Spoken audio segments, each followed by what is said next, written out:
Yeah. September 17th? Yeah. How does it feel to be on such a renowned label as No Records?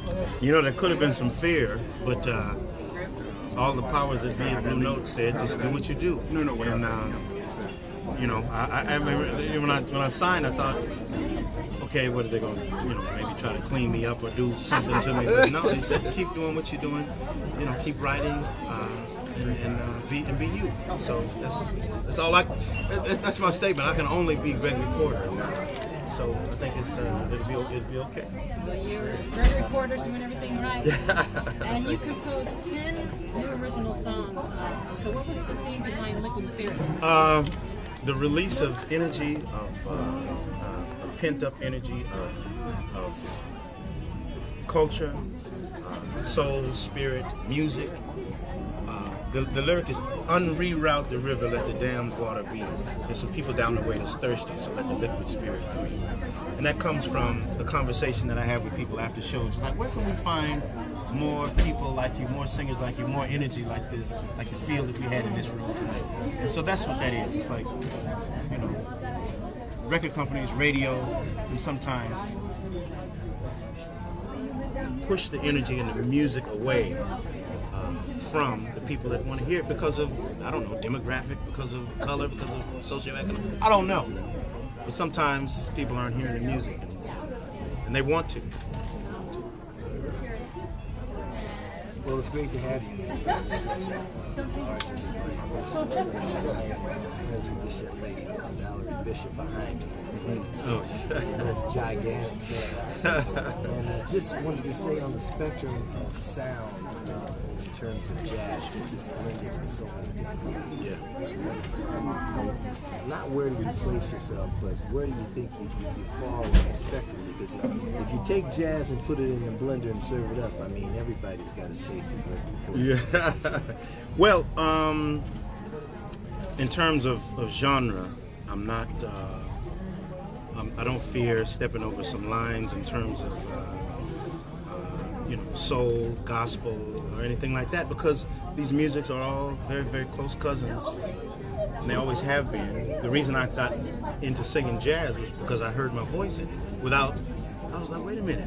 I heard my grandmother's, you know, daily moaning, you know,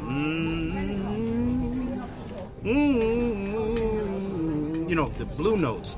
I heard the sound when I heard, you know, horn players. I was like, I know that sound, you know. And I had just been singing gospel since, you know, I was 8 years old, really. And I heard myself in the music, so that's the direction I want to go. So the music comes you. Yeah, in a way, yeah. And my influences go from Bill Withers to, you know, Nat King Cole.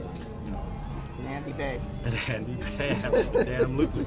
You know, Leon Thomas, you know, all of yeah. Leon Thomas. Yeah. Well,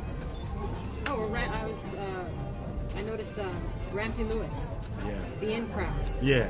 Why did you choose that one? That was the one I chose after I knew it would be a Blue Note record. It's just an ironic, playful thing just for myself, really, because, you know, asking myself the question if I'm in the in crowd or I even reference I'm on the outside looking in towards the end of the song, you know, because you know, in a way I feel like an outsider, and that's probably a positive place to be sometimes. Is to always feel like an outsider, in a way trying to get in. Maybe that'll keep you hungry or keep a healthy humility. So that's where I'm at. Well, you know, you being in spotlight all the time, it's a lot of responsibility. And to be the main cat up there singing and leading your band, man, and your image is doing something really large for the music, because the audience is so diverse in terms of what they're used to hearing. There are people who love to hear this kind of jazz, or people who love to hear R&B or whatever. But like I said, you seem to have a taste that everybody can enjoy. Yeah, I think I can. Not that it's not something that I'm calculating. It's something that's just kind of organic in me. I think. You know, Nat King Cole grew up with his influences. I grew up with Nat King Cole and Marvin Gaye. You understand what I'm saying? And Leon Thomas. And so I've these and Lou Rawls, and these things have come through my filter.